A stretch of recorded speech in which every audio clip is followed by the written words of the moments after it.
Agnes, congratulations on getting to the final of Miss England. Thank you so much. Tell Thank us how the you. semi-final went. What did you have to do and the whole structure of it? So if you really want to go right to the start, it was rehearsals first of all, where we got to meet the current Miss England, Jessica Gage, and she um, pretty much hosted the whole thing. And then when it came on to the evening, she was crowned Miss United Kingdom because I believe she was awarded that for the actual Miss World. But they didn't give her like a sash or a crown, so we had like her crowning sort of ceremony before the semi-finals began. So after the first initial bit, I was actually contestant number one because my name begins with an A.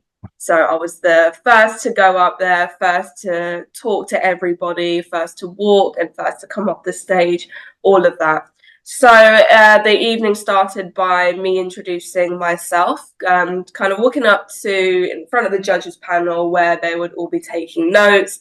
And I just introduced myself by saying I'm Agnes, 26, currently living in Bedford, and I work as a digital marketing assistant. And I'm sponsored by my company, Kempi. And then initially after that, it was uh, what did we do? Gosh, it was such a long night. Was it Everything is. stressful? Was the whole thing stressful? Did you enjoy it though? You know what? It wasn't as stressful as I thought it was going to be. So, it was super helpful that I was amongst such amazing women to begin with. Like, I was able to be like, easily make friends with them and just have a chat. And every step of the way, they'd be reassuring me that everything was going to be okay, that I had nothing, absolutely nothing to worry about. So it was good that I had good spirits with the other girls as well that helped ease sort of everything in the competition. And then sort of in between, like, getting hair and makeup done, we did have a pre-judging session where before the audience came about, before the whole show even started, we went up to the judges and told us a bit about ourselves, like our interesting fact. And I said that my interesting fact was that I am a fashion design graduate and that I made the dress that I wore for that evening. So yeah, gosh, what else happened that night? And were people Uh, impressed by that? Were they impressed with that actually this, you've gone on from school, St. Mark's in Arlo mhm. and university, and you're actually you've made something that has come out of your education, physically made Yes, something.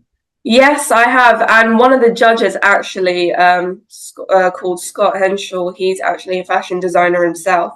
So I made it quite well known to him that tonight I'm presenting you with one of my creations that, because I graduated during COVID, I didn't get the opportunity to have my own fashion show. So this felt like, in a way, it was a reward to myself that I'll go ahead and make something, I'll wear it, and I'll showcase it to a catwalk that I never got to do. So it all paid off in the end. I mean, and then they were presenting awards in the night, just who, like, did the most to be able to get to the finals. And I was the third person to be announced as a finalist. So I won the Beauty with a Purpose award for raising over £1,200 for charity. And they were super impressed by that one. And that's essentially what had led me to the top 20 and being in the finals. So I've got that to thank for as well. I had the support from my family and from my friends for donating and helping for a good cause. When's the final? The finals will take place over 2 days on the 16th and the 17th of May. So literally just about, Mm. just a little over 3 weeks. So it's been quite a tight squeeze from being announced as a finalist on the 7th of April, going into now the finals, which will be on the 16th and 17th. And are your parents proud? Absolutely. Oh my goodness. They are just they were always saying, like, we knew that you would get to the next stage, but actually experiencing the moment and actually just kind of being there and supporting me. It just felt like an incredible sort of honor for them. And yeah, they can't sing their praises to me enough. It's every day waking up and saying that, yeah, they're proud of me, And you're very proud of your Filipino background, is that right? And your parents are from the Philippines, would that be correct? Yes, yeah, yeah. So it's such an achievement because it's actually gotten me to be the first Filipino ever to qualify for the finals of the history of Miss England. I had to double check with the directors, of course. I said, has anyone, from the Philippines applied and got as far as I have? And they were like, no, you are actually the first. So I see that as just a huge achievement. And, all of family members in the Philippines, and I've got Filipino family members in Canada as well that have just spread the word. It's like a gospel, they've spread it all out, and they are just immensely proud, sharing stuff every day and just making it well known that yes, this is what's happening, and making my community proud. So I could not be any more happier, to be honest.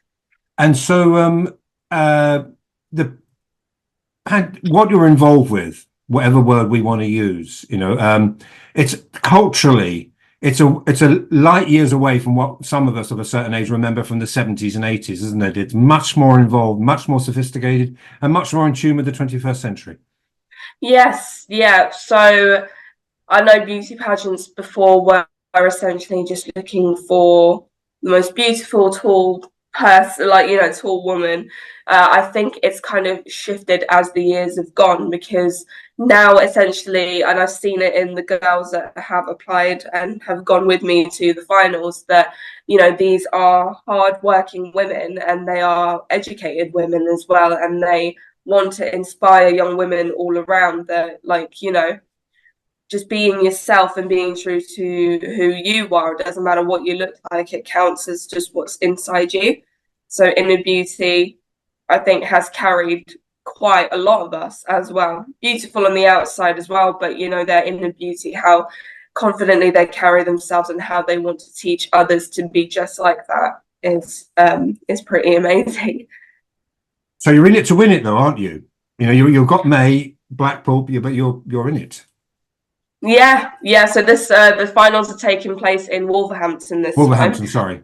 Yes, yeah, yeah, yeah. I'm enjoying the journey as far as it takes me. It's gotten me this far, and I can only be so grateful for it.